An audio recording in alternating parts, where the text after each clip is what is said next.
ত্রিকোণমিতি একটি খুব কঠিন বিষয়। আমাদের মাথাটা পুরো হ্যাং হয়ে যায়। ত্রিকোণমিতি মানেই আমাদের কি মাথা হ্যাং করা একটা বিষয়। আমাদের প্রত্যেকটা স্টুডেন্টেরই একটা সমস্যা কি ত্রিকোণমিতি বা কি ত্রিকোণমিতি আসলে কি।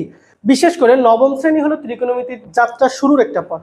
নবম দশম শ্রেণীতে ত্রিকোণমিতি সব থেকে বেশি প্রয়োজন হয় এবং অন্যান্য ক্লাসে প্রয়োজন হয়, তবে এর বেসিক শুরু করে নবম দশম শ্রেণী থেকে। আর এই ত্রিকোণমিতি নিয়ে আমাদের প্রত্যেকটা স্টুডেন্টের মাথার ভিতর চক্কর দেয়, আসলে ত্রিকোণমিতি কি স্যার, ত্রিকোণমিতি কিভাবে করব, ওইটা পরীক্ষা আসলে কিভাবে অ্যান্সার করব।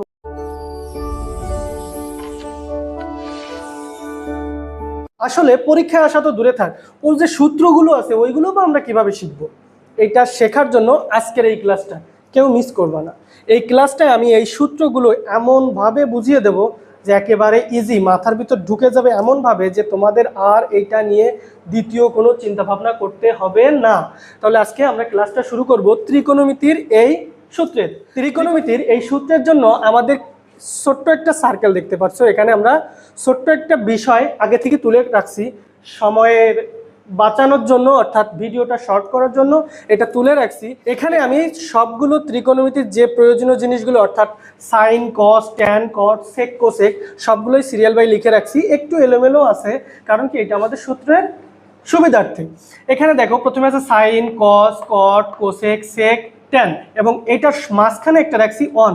আমাদের ত্রিকোণমিতির একটা সূত্র আছে 1/sin 1/cos 1/cot 1/sec 1/cosec। এখন কোনটা কোথায় হবে সেটা বোঝার জন্য আমরা এই সুন্দর একটা ছক ব্যবহার করতে পারি এবং মাথার ভিতর ইজিভাবে এই ক্লাসটার সাথে এই বিষয়টা ঢুকায় নিতে পারি। এখন এই চারটা যেহেতু দিয়েছি, এই চারটার অবশ্যই একটা কাজ আছে। তাহলে চারটার কি কাজ আছে আমরা একটু সংক্ষেপে বুঝে নিই। আমরা যদি কখনো সাইন থিটাকে বেস করে সূত্র বের করতে চাই, তাহলে সাইন থিটা থেকে এই যে লাইন বরাবর দৌড় শুরু করব, কি করব, দৌড় শুরু করব। সাইন থিটা থেকে লাইন বরাবর যদি দৌড় শুরু করি, প্রথমে কে বাঁধছে, কে বাঁধে, এখানে অন বাঁধে। তাহলে অনকে কোথায় রাখবো, প্রথম মনে রাখতে হবে প্রথম যে বাঁধবে তাকে লবে রাখবো এবং পরবর্তীতে যে আসবে তাকে হরে পাঠিয়ে দেবো। প্রথমকে লবে এবং দ্বিতীয়কে হরে। তাহলে এখান থেকে যদি দৌড় শুরু করি, প্রথমে আসে অন এবং পরবর্তীতে ওটাকে ওভারটেক করে চলে যেয়ে এখানে আসে কি কোসেক থিটা। তাহলে আপনাকে প্রথমে লিখতে হবে কি, লবে লিখতে হবে অন এবং পরে লিখতে হবে COSEC থিটা কোসেক থিটা। তাহলে প্রথমে হলো ওয়ান, পরে হলো কোসেক থিটা, এরপর আসে কে সেক থিটা। এবার সেক থিটা থেকে শুরু করলে, সেক থিটা থেকে দৌড় শুরু করলে প্রথম আসে কে অন এবং পরে আসে কে কস থিটা। তাহলে আমরা লিখব কি 1/cos থিটা। তাহলে আমরা কি লিখব 1/cos থিটা, সেক থিটা সমান এরপর আসে কি কস থিটা। আসলে আমরা সেক থিটা থেকে যখন দৌড় শুরু করছি প্রথমে আসছে 1, তাই লিখছি 1/ পরে cos থিটা, সেই cos থিটা। এবার cos থিটা থেকে যদি দৌড় শুরু করি প্রথমে বাদে কে অন, তারপর আসে sec থিটা। তাহলে cos থিটা হলো এর বিপরীত, তাহলে এটা হলো 1/sec থিটা। আমরা কি বুঝতে পারতেছি?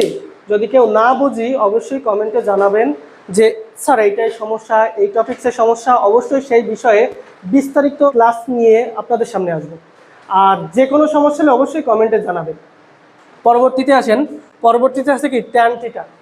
ট্যান থিটা কোথায়, এইটা ট্যান থিটা। তাহলে ট্যান থিটা থেকে কি করতে হবে, আমাদের দৌড় শুরু করতে হবে। ট্যান থিটা থেকে দৌড় শুরু করলে প্রথমে আসে কে অন, তারপর আসে কে কট থিটা। তাহলে আমরা লিখবো ট্যান থিটা সমান কি 1/cot থিটা। 1/, কি কোন theta, 1/cot theta, 1/cot theta.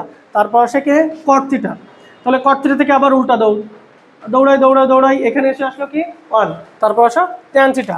তাহলে আসবে 1/tan থিটা, 1/tan থিটা। এরপর আসে কি লাস্ট আসে কি কোসেক, লাস্ট আসে কি কোসেক। কোসেক কোনটা, এইটা। কোসেক থেকে দৌড় শুরু করলে আসে কে অন আসে প্রথম, তারপর আসে সাইন। তাহলে এখানে আসবে 1/sin থিটা। তাহলে আমরা এই যে বিষয়টা পুরোপুরি খুব ইজিভাবে যদি মাথায় নিতে সমস্যা হয় অবশ্যই আমাদের কমেন্ট করবেন। এই বিষয়টা খুবই ইজি, এটা নিয়ে ভয় পেলে চলবে না। এটা একটু সময় নিয়ে যদি আপনারা ক্লাসটা মনোযোগ দিয়ে দেখেন তাহলে এটা খুবই ইজি মনে হবে। তাহলে এই সার্কেলটা একটু মাথার ভিতর ঢুকায় নিতে চাইবো বা ঢুকায় নিব এবং এই জিনিসগুলা একটু প্র্যাকটিস। ভাই অঙ্কটা কি জানেন, অঙ্কটা হলো প্র্যাকটিসের বিষয়। একটু প্র্যাকটিস করবেন বাসায়, এই জিনিসটা নিয়ে একটু বাসায় নিয়ে খাতা কলম নিয়ে একটু প্র্যাকটিস করবেন, দেখবেন জিনিসটা একেবারে আপনার কাছে ইজি ইজি ইজি হয়ে যাবে। আর এই ক্লাসের উপর যদি কারোর যদি কোনো প্রকার প্রশ্ন থাকে অবশ্যই কমেন্ট বক্সে জানাবেন। সময় নিয়ে অবশ্যই আমি কমেন্টের অ্যান্সার করব বা ক্লাস নিয়ে আসব। আর যারা খুলনায় আছেন, আমাদের বেসিক্যালি এই যে ক্লাসগুলো পরিচালনা করা হচ্ছে খুলনা থেকে। আমাদের লোকেশন হলো 106 খানজাহান আলী রোড, সুন্দরবন কলেজের ঠিক বিপরীতে, খুলনা। তাহলে যদি কারোর কোনো সমস্যা থাকে আমাদের লাইভ ক্লাস বা আমাদের কোচিংয়ে এসে ক্লাস দেখতে পারেন। আপনাদের যদি ভালো লাগে ক্লাস অবশ্যই করতে পারেন। আর খুলনায় যারা আছেন, খুলনায় যে স্টুডেন্টরা আছেন নবম দশম একাদশ দ্বাদশ, বা আমাদের এখানে একেবারে নবম দশম একাদশ দ্বাদশের হাতে খড়ি দেওয়া হয়। বুঝতে পারছেন কি বলছি? হাতে খড়ি মানে একেবারে বেসিক থেকে অ্যাডভান্স লেভেল পর্যন্ত ক্লাস নিয়ে তাদের বোঝানো হয়। তাহলে কারোর যদি সমস্যা থাকে অবশ্যই আমাদের সঙ্গে যোগাযোগ করতে পারেন। আর যারা বাইরে থেকে দেখছেন অবশ্যই কমেন্ট করতে ভুলবেন না। এই ভিডিওর কমেন্ট বক্সে আপনাদের কমেন্ট দেখতে চাই যে আমার এই সমস্যা, ভাই সমস্যা না বললে সমাধান করা যায় না। আপনাদের সবারই যদি সমাধান হয়ে থাকে তাহলে সমস্যাটা কার? তাহলে তো এগুলোর প্রয়োজন নয়। তাই যাদের সমস্যা অবশ্যই কমেন্ট করবেন, সমাধান ক্লাস নিয়ে আসব।